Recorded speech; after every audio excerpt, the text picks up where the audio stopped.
அனைவருக்கும்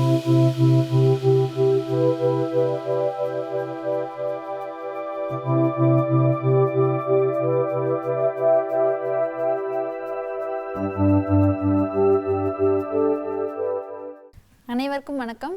இன்னைக்கு நம்ம பார்க்க போற ஆசனா உத்தித நமஸ்காராசனா இல்லைன்னா உத்தித மாலாசனா அப்படின்னு சொல்லுவோம்.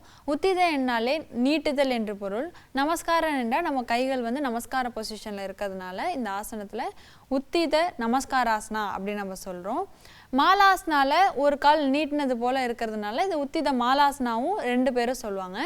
இப்போது இந்த ஆசனா செய்யும் போது யார் யாரெல்லாம் கவனத்துடனும் செய்கிறது நல்லது, யார் யாரெல்லாம் தவிர்க்கிறது நல்லதுன்னு பார்த்தீங்கன்னா, அடிமுதுகில் வந்து தீவிர வலி உள்ளவங்க இந்த ஆசனா வந்து தவிர்க்கிறது நல்லது. மற்றும் நம்மளுடைய கால்களை வந்து பக்கவாட்டில் நீட்டுறதுக்கு சிரமமாக இருக்கிறவங்க கொஞ்சம் கொஞ்சமாக ப்ராக்டிஸ் பண்ணி செய்கிறது நல்லது. உத்தித நமஸ்காராசனா எப்படி செய்யலான்னு பார்க்கலாம் வாங்க.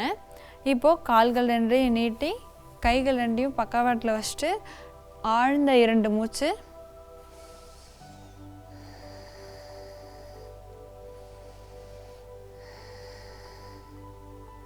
ரிலாக்ஸ்.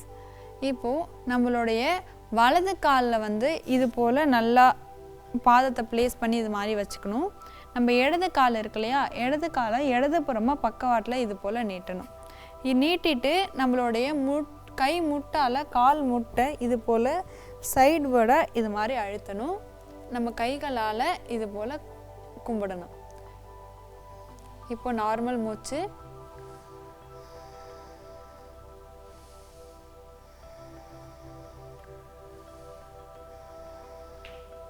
ரிலாக்ஸ். இப்போது இடது காலை முன்னோக்கி ரிலாக்ஸ் பண்ணிப்போம், வலது காலையும் ரிலாக்ஸ் பண்ணிக்கலாம். இப்போ இடதுபுறம் எப்படி செய்யலான்னு பார்க்கலாம். இடது கால் வந்து நல்லா பாதம் அந்த மாதிரி ப்ளேஸ் பண்ணிக்கணும்.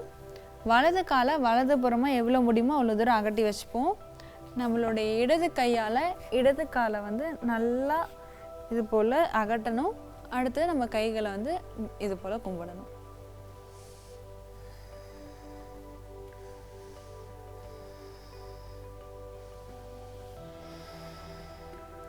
ரிலாக்ஸ். இப்போது இடது கால் வச்சுட்டு வலது காலை ரிலாக்ஸ் பண்ணிப்போம், இடது காலையும் ரிலாக்ஸ் பண்ணிக்கலாம். அதே போல் Tadasana position, relaxation position.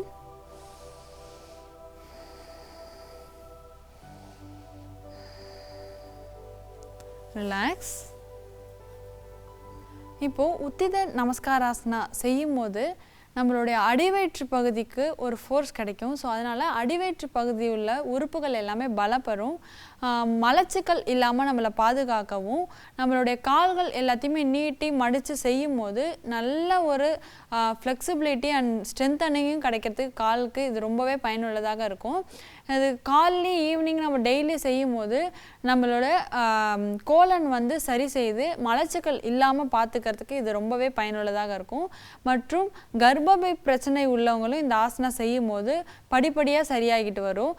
Periods problem உள்ளவங்க, பீரியட் டைமில் ரொம்பவே பெயின் இருக்கிற பெண்கள்லாம் வந்து இந்த ஆசனா செஞ்சுட்டு வரும்போது பெயின் இல்லாமல் பார்க்குறதுக்கும் இந்த ஆசனாவே ரொம்பவே பயனுள்ளதாக இருக்கும். எல்லாருமே இந்த ஆசனா ட்ரை பண்ணி பாருங்கள். மற்றும் இந்த ஆசனா வந்து மூலாதார சக்தியை தூண்டி மூலாதார சக்கரத்தை வந்து சீராக அமைக்கிறதுக்கு, சீராக செயல்பட வைக்கிறதுக்கு இந்த ஆசனா ரொம்பவே பயனுள்ளதாக இருக்கும். உத்தித நமஸ்காராசனா எப்படி செய்யலாங்கிறத பார்த்தோம்.